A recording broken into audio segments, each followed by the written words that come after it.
A gente está focando agora no que acontece no nosso sistema nervoso, colocando um zoom no que são as nossas experiências físicas, fisiológicas, psicológicas, e quando a gente vê o que a evolução nos colocou à disposição, é uma função muito inteligente, que o nosso corpo assume o comando sem que a gente tenha controle, por questão de sobrevivência.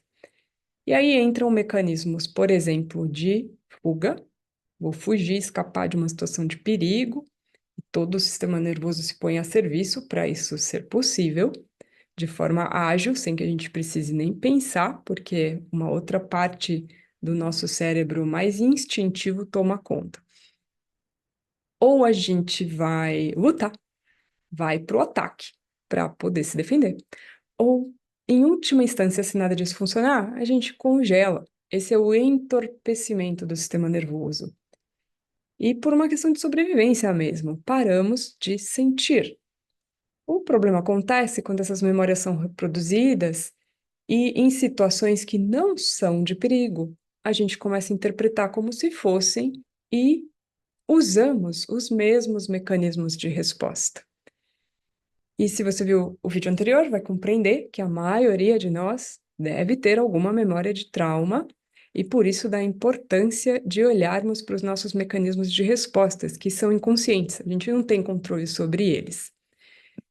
E trauma é uma ferida, né? Então, se ela não for curada, esses padrões derivados do trauma, eles vão continuar se perpetuando ao longo de toda a nossa vida. E o que que acontece se ficar uma ferida aberta, mal curada? Então, vamos pensar numa ferida física. Se você encostar nela, dói. E dói na mesma proporção, quase, do que quando essa ferida aconteceu.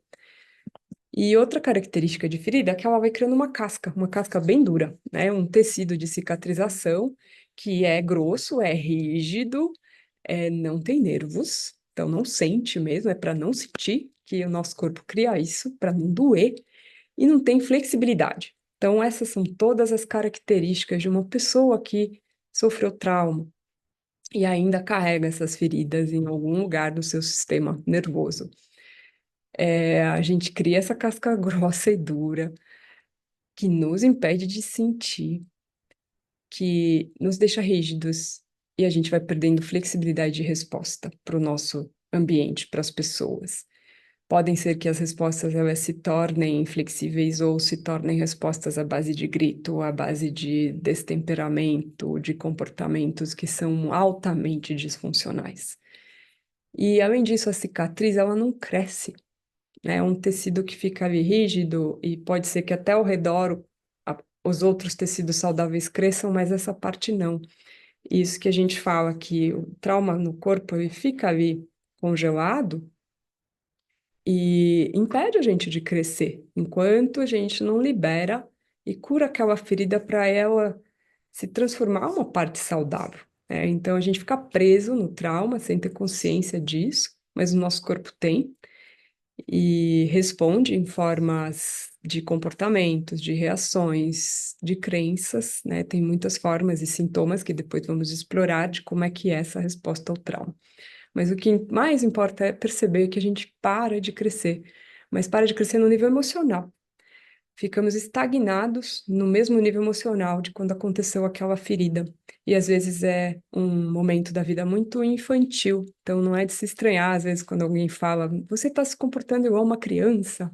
Sim, porque ficou travado no desenvolvimento emocional de uma certa idade, muito infantil. E não é possível crescer e se desenvolver se estiver preso na ferida de trauma. E por isso a importância da gente olhar para isso.